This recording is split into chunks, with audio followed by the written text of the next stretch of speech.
Good morning, students. Today we are going to continue chapter 5 of Geography, Domains of the Earth. So, your first topic for today is hydrosphere. The Earth is called the blue planet because 71% of the Earth's surface is covered with water, which makes it look blue from outer space. Hydrosphere means water, और जो हमारी पृथ्वी है उसे हम blue planet क्यों कहते हैं? हमारी पृथ्वी जो है हम उसे ब्लू प्लानट इसलिए कहते हैं क्योंकि 71% जो हमारे अर्थ का सरफेस है, जो हमारी पृथ्वी की का जो सरफेस है वो 71% जो है वो पानी से कवर्ड है। ठीक है, जिसकी वजह से ये आउटर स्पेस से ब्लू दिखता है। ठीक है, तो इसीलिए इसे ब्लू प्लानट भी कहते हैं। So the part of the earth which is covered with water is called hydrosphere. अब वो हिस्सा हमारी पृथ्वी का जो कि पानी से कवर्ड है उसे हम कहते हैं hydrosphere. It consist of oceans, seas, rivers, lakes, ice sheets, underground water and water vapour in the atmosphere. और इसमें क्या सारी वाटर बॉडीज़ आती हैं, जैसे कि ओशंस हुई, सीज़ है, रिवर्स हैं, लेक्स हैं, आइस शीट्स है, अंडरग्राउंड वाटर है, वाटर वेपर जो कि एटमॉस्फेयर में प्रेजेंट होता है ना, ये सारी चीज़ें जो हैं ये हाइड्रोस्फेयर कंसिस्ट करता है। And what is atmosphere? Atmosphere is the layer of air surrounding the earth, है ना। एटमॉस्फेयर जो है वो लेयर होती है एयर की जो कि हमारे अर्थ में सराउंड करती है। So about 97% of the water is found in the oceans and seas and it is salty. अब करीब 97% पानी जो है वो ओशियंस में और सीज में पाया जाता है। ठीक है, और ये कैसा होता है? सॉल्टी होता है, खारा होता है। Due to this there is very little fresh water available for drinking. और इसी वजह से बहुत कम फ्रेश पानी जो है, फ्रेश वाटर जो है वो हमें पीने के लिए मिल पाता है, अवेलेबल होता है। So the water cycle helps to maintain the supply of fresh water on earth. और जो वाटर साइकिल है वो हेल्प करती है, मदद करती है फ्रेश वाटर की सप्लाई को मेंटेन रखने में अर्थ पे। ठीक है, next is oceans. Oceans are large water bodies which comprise nearly 90% of the total area covered with water.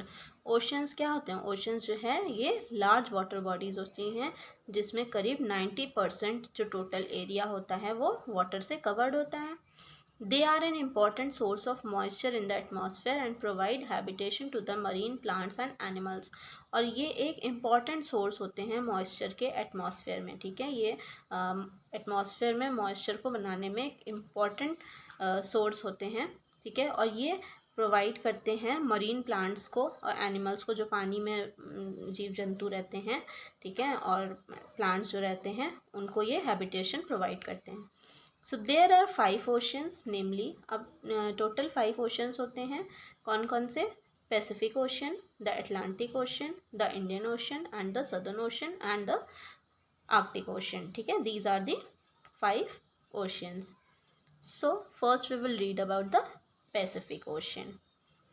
The Pacific Ocean is the largest and the deepest ocean in the world. अब जो Pacific ocean है वो सबसे बड़ा और सबसे गहरा ocean है वर्ल्ड का।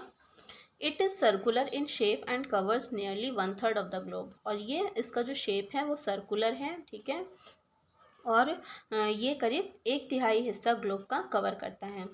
Almost half the total area under land and sea is covered by it. और ऑलमोस्ट हाफ जो टोटल एरिया है लैंड के अंदर का और सी का के अंदर का वो इसी से कवर्ड है। ठीक है, पैसिफिक ओशन से.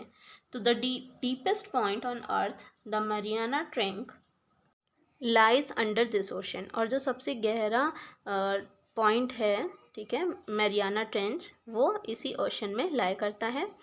It is surrounded by Asia and Australia on the west and North America and South America on the east. और ये एशिया और ऑस्ट्रेलिया से वेस्ट में घिरा हुआ है और नॉर्थ अमेरिका और साउथ अमेरिका से ईस्ट में.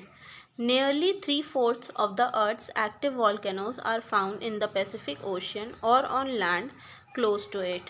और करीब 3/4 जो है अर्थ के एक्टिव वॉल्केनोज वो यहाँ पाए जाते हैं पैसिफिक ओशन में या फिर उन लैंड्स में जो इसके आसपास हैं पैसिफिक ओशन के.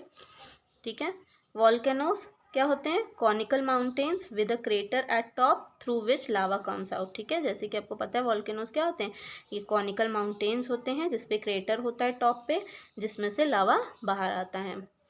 So it contains about 25,000 islands of which हवाई इज़ द लार्जेस्ट। और ये कंटेन करता है करीब 25,000 आइलैंड्स को, जिनमें से हवाई जो है वो सबसे बड़ा है।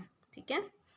In the north it is connected to the Arctic Ocean through the narrow Bering Strait. और नॉर्थ में ये कनेक्टेड है आर्कटिक ओशन से, किसकी मदद से? नैरो बेरिंग स्ट्रेट की।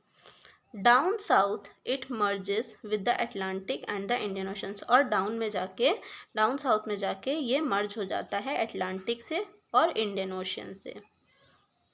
Next is Atlantic ocean.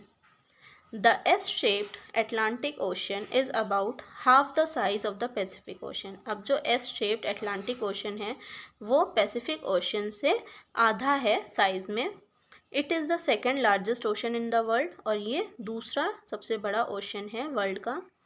Europe and Africa lies on it's eastern side while north America and South America lies on it's western side.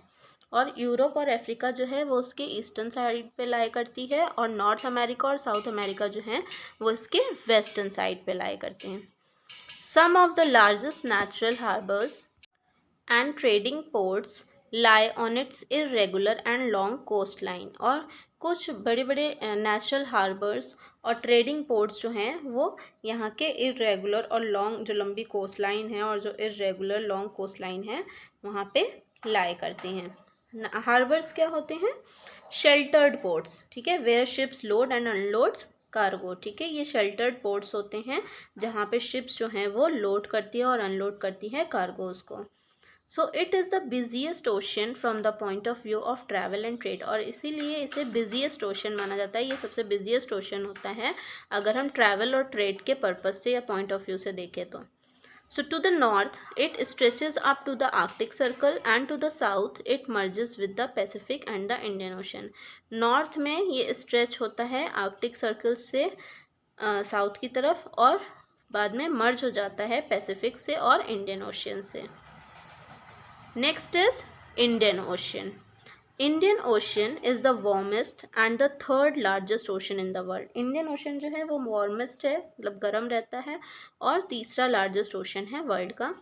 It is the only ocean of the world to be named after a country. और ये एक लौता ocean है world का जो कि एक देश के नाम पे रखा गया है इसका नाम। ठीक है, जिसका नाम है इंडियन ओशन। ठीक है, India is a country. So the Asian continent lies to its north while it is open ended in the south. और जो एशियन कॉन्टिनेंट है वो इसके नॉर्थ में लाई करता है और ये ओपन एंडेड है साउथ में। Africa lies to its west while Australia lies to its east. और अफ्रीका जो है वो इसके वेस्ट में लाई करती है इंडियन ओशन के, और ऑस्ट्रेलिया जो है वो इसके ईस्ट में लाई करती है। India is situated at the top of this ocean. और इंडिया कहाँ स्थित है? इस ओशन के एकदम टॉप पे। So the Bay of Bengal, the Red Sea, the Persian Gulf and the Arabian Sea are linked to this ocean. और Bay of Bengal, Red Sea, Persian Gulf, Arabian Sea, ये सब क्या हैं? इस ओशन से जुड़े हुए हैं। Towards the south it merges with the Pacific and the Atlantic ocean. और साउथ की तरफ ये मर्ज हो जाता है पैसिफिक से और अटलांटिक ओशन से। Next is Arctic Ocean. The smallest ocean in the world, the Arctic Ocean is centered around the North Pole and is mostly surrounded by land. अब ये आर्कटिक ओशन जो है वो सबसे छोटा ओशन है। ठीक है, ये स्मॉलेस्ट ओशन है वर्ल्ड का।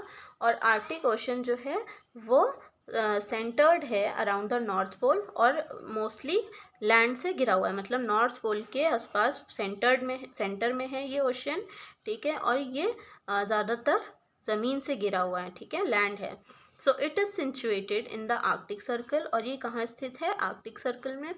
The northern parts of Asia, Europe and North America surrounded. और जो नदर्न पार्ट्स हैं एशिया के, यूरोप के और नॉर्थ अमेरिका के, वो उससे ये सराउंडेड है। It is frozen in winters while in summers the ice in it melts and floats in the form of icebergs. और ये जो है ये फ्रोज़न हो जाता है विंटर्स में, ये पूरी तरह फ्रीज़ हो जाता है।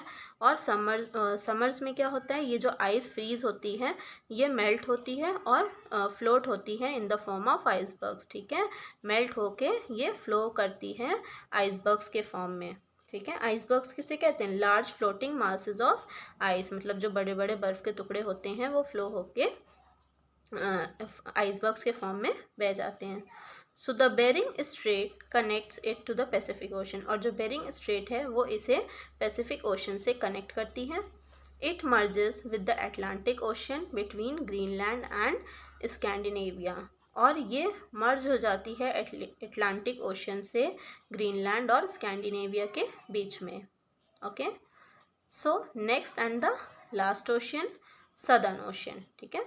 So the Southern Ocean or the Antarctic Ocean surrounds the continent of Antarctica.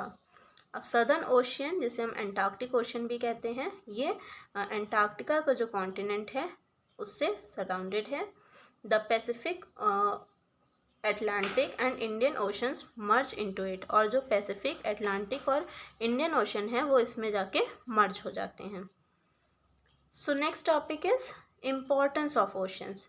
Oceans का क्या महत्व है, कितने इम्पॉर्टेंट होते हैं, उसके बारे में हम इस टॉपिक में पढ़ेंगे।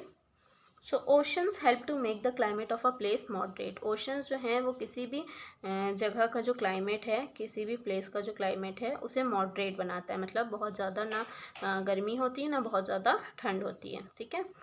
Next is they provide us with a wide variety of minerals, salts and sea food, और ये हमें कई वेराइटी के मिनरल्स प्रोवाइड करते हैं, सॉल्ट प्रोवाइड करते हैं और सी फूड प्रोवाइड करते हैं, ठीक है, जो समुद्री खाना होता है लाइक फिश, है ना।